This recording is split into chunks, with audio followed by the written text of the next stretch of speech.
Bon,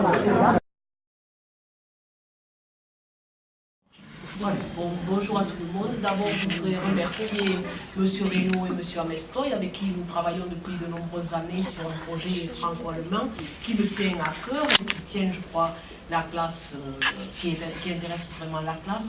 Puis je voudrais remercier M. Corot aussi, qui travaille avec nous et qui finance le projet depuis 5 ou 6 ans maintenant, et d'autres personnes que je ne connais pas, mais qui m'envoient des chèques, donc je les remercie. Ça, c'est le premier point.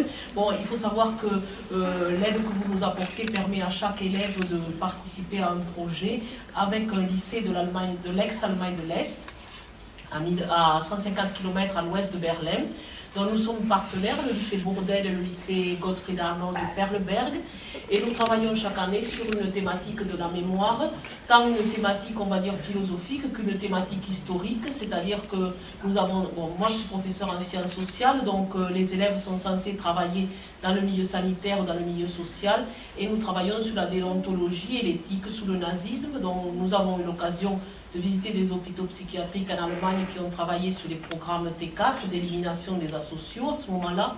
Nous travaillons aussi sur les camps de concentration. Chaque année, nous choisissons une thématique. Nous avons travaillé sur Ravensbrück et j'ai amené avec moi des élèves qui ont participé 2 ans au projet avec Ravensbrück. Nous avons invité l'année dernière au lycée Bourdelle des survivants et notamment un des bébés survivants de Ravensbrück. Il n'y en a que 2 actuellement qui sont en vie. Donc les élèves ont pu se confronter à la mémoire donc, des survivants. Et sur la visite des camps de concentration permet à chacun de comprendre son empathie face à ce qui s'est passé, face au drame de l'histoire.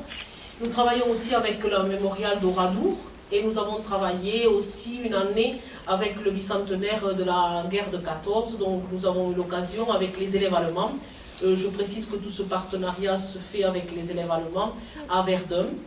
L'année dernière, nous avons choisi de travailler sur Schengen et sur l'Europe, donc nous n'avons pas pu aller au Struthof parce qu'ils étaient en travaux, mais nous avons travaillé sur le mémorial de l'Alsace-Moselle, donc c'était très intéressant de voir aussi pour les élèves quel rôle avait joué l'Alsace, la Lorraine pendant la Première Guerre mondiale et la Seconde Guerre mondiale.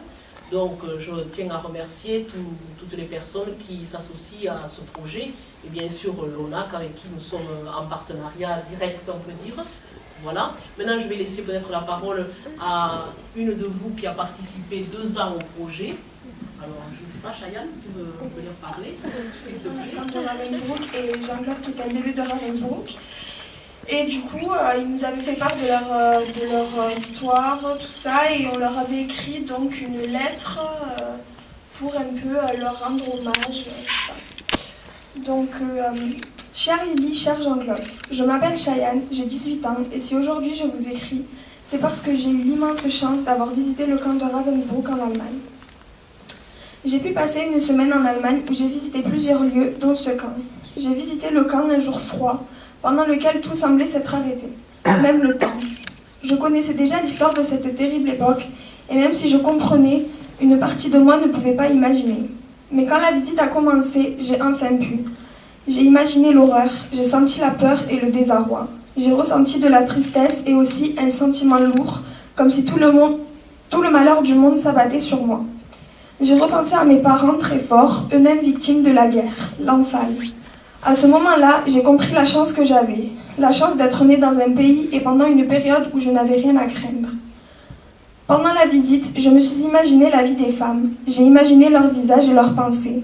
Je sais que ça ne sera jamais ce qu'elles ont réellement pensé, mais je ne peux m'empêcher d'imaginer. J'ai eu peur en marchant sur le sol, en passant par les couloirs, en entrant dans la prison, en voyant le couloir de la mort. J'ai pleuré aussi. Pas beaucoup, j'ai eu honte. Je n'aurais pas dû. Je ne saurais pas dire exactement ce que j'ai ressenti, mais je tiens à vous attribuer mon respect. Je vous remercie de vous être déplacé. Je vous dis au revoir à présent. Merci d'être venu, merci d'avoir pris de votre temps. Merci.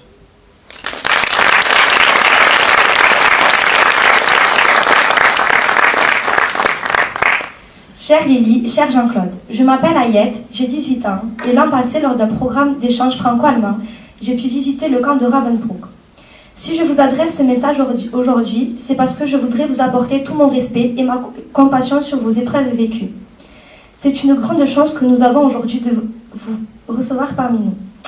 Lors de notre journée au camp de concentration, nous avons appris les conditions de vie à laquelle les femmes ont été confrontées, les atrocités subies et ainsi que le sentiment de déchirement dû à la séparation de leurs proches.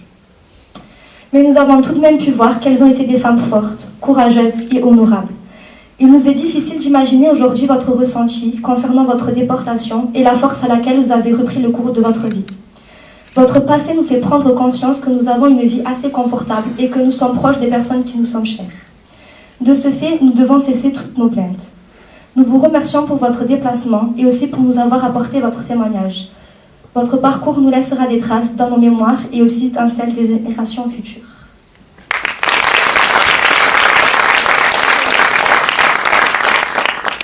J'invite quelqu'un de la classe terminale. On a commencé le projet quand même en septembre, de dire quelques mots. Alors, qui c'est qui est venu? Amélie, toi qui as participé à la quête pour le souvenir français, allez, un peu de courage. Peut-être Bastien aussi qui est... Voilà. Ton engagement par rapport à la quête. Bonjour à tous d'abord et quelques camarades de classe avec moi. Nous nous sommes engagés auprès du Souvenir français avec M. Corot. Du 29 octobre au 1er novembre, on a réalisé une quête. Nous, le samedi matin, on s'est dirigé vers Montauban. Donc on était dans les rues de Montauban, on interpellait les gens. Ça a été très intéressant parce qu'on voyait vraiment les liens, tout ça.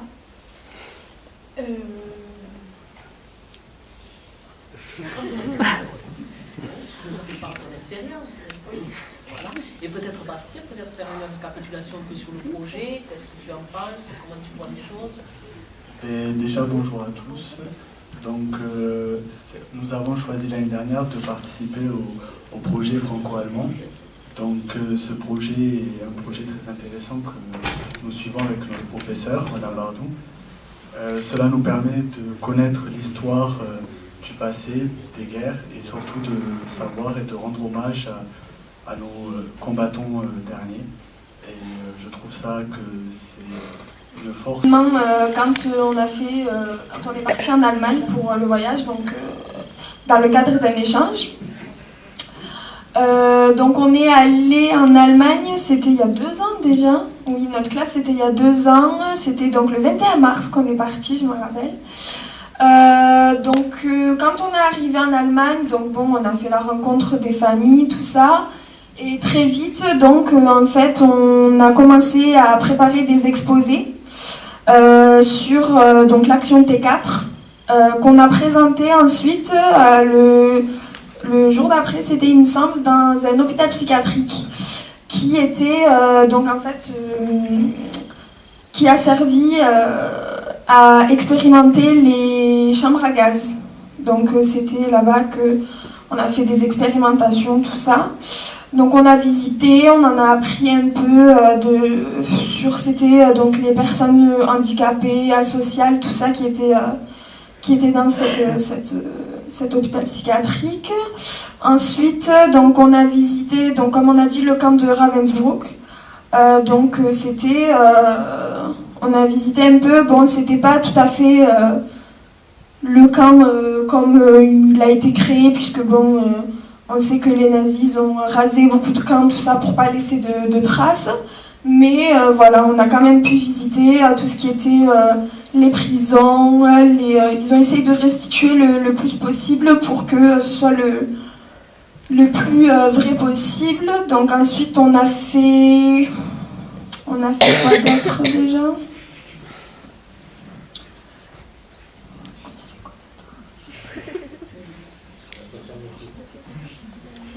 Ah oui, on a aussi donc visité, c'était un service qui s'apparente au Resto du Cœur français. C'est un peu les Restos du Cœur allemands en gros, qui aidait les personnes démunies, tout ça, voilà. Et donc c'était très intéressant puisque on a pu échanger vraiment avec les Allemands, voir comment eux ils réagissent face à la guerre, tout ça, voir comment ils le vivent. Surtout que, bon, pour eux, c'est pas facile, tout ça. Ils sont... Disons que... on n'a pas la même façon de réagir. On n'a pas la même façon de réagir. Ils sont beaucoup plus démonstratifs. Donc, ils parlent beaucoup plus de leurs sentiments face à ça, tout ça. Tandis que nous, on nous apprend quand on est au lycée, quand on est au collège, tout ça, on nous apprend, mais c'est de la théorie, tout ça. Et on ne parle pas vraiment, il n'y a pas vraiment l'aspect sentimental, tout ça, donc on a beaucoup la théorie, donc c'était quelle année que ça s'est passé, le nombre de morts, tout ça, mais on n'a pas vraiment l'aspect sentimental, tandis que eux, ils font beaucoup comment dire, oui, voilà, du travail d'émotion, tout ça. Du coup, on n'a pas du tout la même approche avec les Allemands. Du coup, c'était très intéressant de pouvoir faire un échange.